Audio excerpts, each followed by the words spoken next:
Thank you very much, fellow Kenyans. I'm Babu Owino, Member of Parliament for Embakasi East constituency.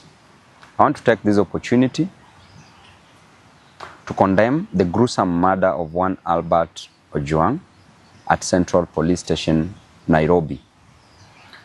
I want to demand that the officers who committed this heinous act must be arrested and charged with murdering one innocent man, Albert Ojwang. The apex of the law, the Constitution, and the Penal Code outlines clearly on how matters should be dealt with once an arrest is made.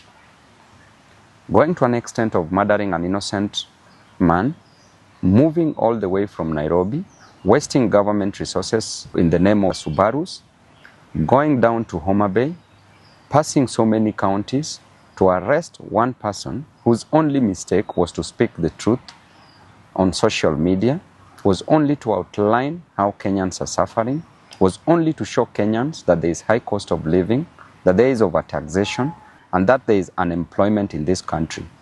By pointing out unruly officers in the government by the name Eliud Langat, who is a Deputy Inspector General of Police, you take an opportunity to go all the way to Homa Bay, arrest an individual, arrest Albert, move all the way back to Nairobi, noting that there are so many police stations within Homa Bay County. You bypassed all those police stations, came back to Nairobi, took an innocent young man from the dad with an intention to kill, premeditated the death of one Albert Ojwang.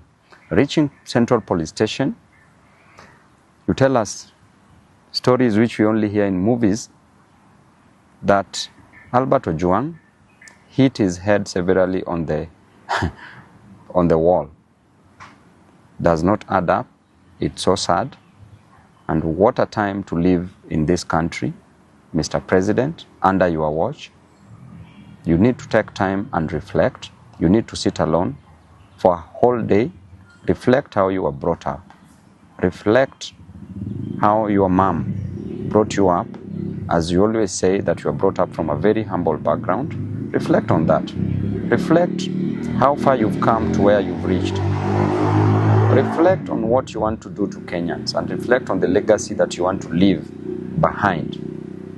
And I want to say that it is quite unfortunate that there are so many abductions, there are so many deaths of young men in this country. Since when are young people killed in a nation?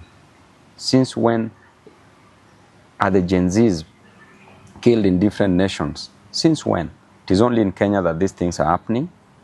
And it is happening because these young men are demanding for justice, social justice, are demanding for their rights. And the extent that we are going as a nation is so wrong because under your watch as the president, so many deaths are occurring. The main reason why people get to power is so that they can become better, not being bitter. It's so that they can better the lives of others, not taking the lives of others. It's so that they can ensure that people's lives are changed for the best. But what are we seeing in return? We are seeing bitterness, we are seeing cruelty, and too much cruelty breeds so much hatred, which is now occurring in this country. I want to inform the government that nobody will fear you.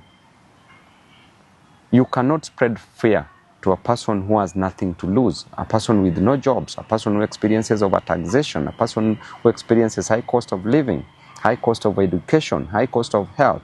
You cannot make such a person be fearful. And therefore you need to change your strategy because they have nothing to lose but just the chains that are tying them tightly. And I can assure you that within no time, there will be serious actions in this nation because people are hurting, people are going through a lot, people are depressed. And this death of Albert Ojwang should not just be a statistic. Kenyans should not and take mental note and take action against any other person who might come for their lives. I want to tell you that Albert's dad went through a lot.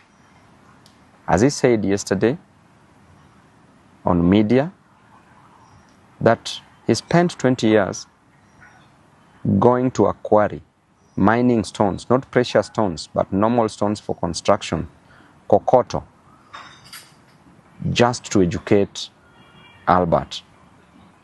Went through a lot in life to educate Albert. Then Albert graduated, became a teacher, had a 1-month-old child, a young family, a wife left behind, just for you to come and take the life of this innocent soul. We are watching you keenly. As a leader, I will speak my mind, and I will never give you the key to my brains. I will never suspend my reasoning just for blind following. I will die where Kenyans are dying. I will be with the Kenyans. And to the Inspector General of Police, please move with action. By now, it would be an honor if you would have resigned. But because of greed for power, I know you won't. So what you can do is to take action against these culprits who have taken the life of an innocent young man. Thank you and God bless you.